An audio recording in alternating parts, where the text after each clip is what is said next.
स्वर्गलोक में दिव्य शांति व अनुकूल वातावरण का निर्माण हुआ। पर देवराज और देवगण इस सुखद घटना से अभी तक अनभिज्ञ थे। मेरे विचार से यह स्थान पूर्णतया सुरक्षित है। यहाँ पर तारकासुर के राक्षस कभी नहीं पहुंच सकते। हाँ देवराज, यहाँ दूर दूर तक कोई राक्षस नहीं। राक्षस तो नहीं, किंतु वो देखो वहां हिमगिरी शिखर पर।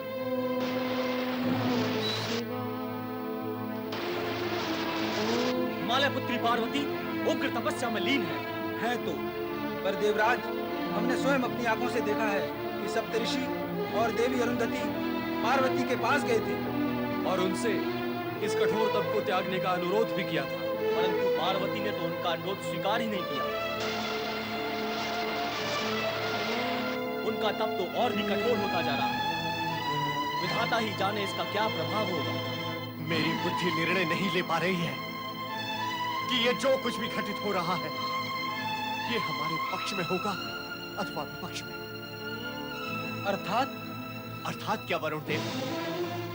द्विविधा की स्थिति है ये, द्विविधा की स्थिति। यदि पार्वती का तप सफल नहीं हुआ और शिव ने उनका वरण नहीं किया तो शिवपुत्र कहां से होगा? और यदि शिवपुत्र नहीं हुआ तो तारकासुर वध की सारी संभावनाएं समाप्त हो जाएंगी। अर्थात हमारे कष्ट ज्यों के त्यों बने रहेंगे। कुछ नहीं कहा जा सकता। तारण की स्थिति अपने वश में तो है ही नहीं। यदि पार्वती का तप इसी प्रकार दिनों दिन उग्रतर होता गया तो इस सृष्टि में प्रलय का उत्पन्न होना निश्चित है। पर ऐसा भी तो संभव है कि पार्वती का तप सफल हो जाए और शिव विवाह हो, शिव पुत्र हो और तारकासुर मारा जाए। संभावनाओं और अनुमान के सहारे हमारे कष्ट दूर नहीं हो सकते, कदापि नहीं हो सकते। न जाने क्यों ब्रह्मा विष्णु महेश इस विषय पर मौन साधे हुए हैं। पार्वती के उस उग्र तप की ओर ध्यान क्यों नहीं दे रहे हैं वो? हम भी यही सोच रहे हैं। तारकासुर स्वर्ग में बैठा हुआ अत्याचार और दुराचार की बेल सींच रहा है और त्रिदेव शांति से अपने अपने लोक में बैठे हैं। हाँ देवराज, अब वो पृथ्वी पर अत्याचार न करके हम देवताओं और अप्सराओं को पीड़ित करने पर उतर आया है। क्या भविष्य है हमारा? नारायण नारायण नारायण श्रीमन्नारायण नारायण नारायण। देवर्षि, आप यहाँ?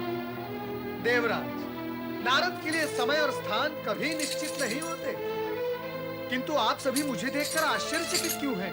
सत्य तो यह है कि आप सभी को देखकर मैं आश्चर्यचकित हो गया हूँ। आप क्यों आश्चर्यचकित हो रहे हैं? पहले आप प्रकट कीजिए कि आप चिंतित क्यों हैं? तीनों लोग इस बात को जानते हैं कि तारकासुर हमारे स्वर्ग पर अधिकार किए बैठा है। आपको अप्रिय तो लगेगा देवराज, किंतु अपनी स्पष्टवादिता की कुटेर से मैं स्वयं भी विवश और पीड़ित। ऐसी क्या बात है मुनिवर? ऐसी ही बात है देवराज, ऐसी ही बात है। कुकर्म करने वाला सदा ही दुर्बल होता है और दुर्बल सदा ही भयभीत और भयभीत होता है चिंतित। और आप भी चिंतित हैं देवराज। देवर्षि, सत्य अप्रिय होता है देवराज, किंतु उसे स्वीकार कर लिया जाए तो फल बड़े ही मीठे और मधुर देता है। नारायण नारायण। इस अप्रिय सत्य के आगे कोई प्रिय सत्य भी तो होगा देवर्षि। अवश्य है सूर्य देव, अवश्य है। चिंता में चिंतन तो छूट ही जाता है। नारायण नारायण। जैसे आप सब यहाँ चिंताग्रस्त हैं और वहाँ चिंता का कारण कब से समाप्त हो चुका है। वो कैसे?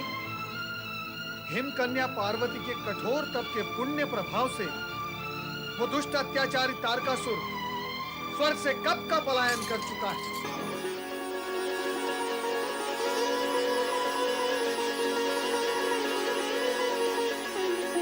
स्वर्ग का सिंहासन रिक्त पड़ा है। देवर्षि, इस शुभ संदेश और समाचार के लिए अनेक धन्यवाद।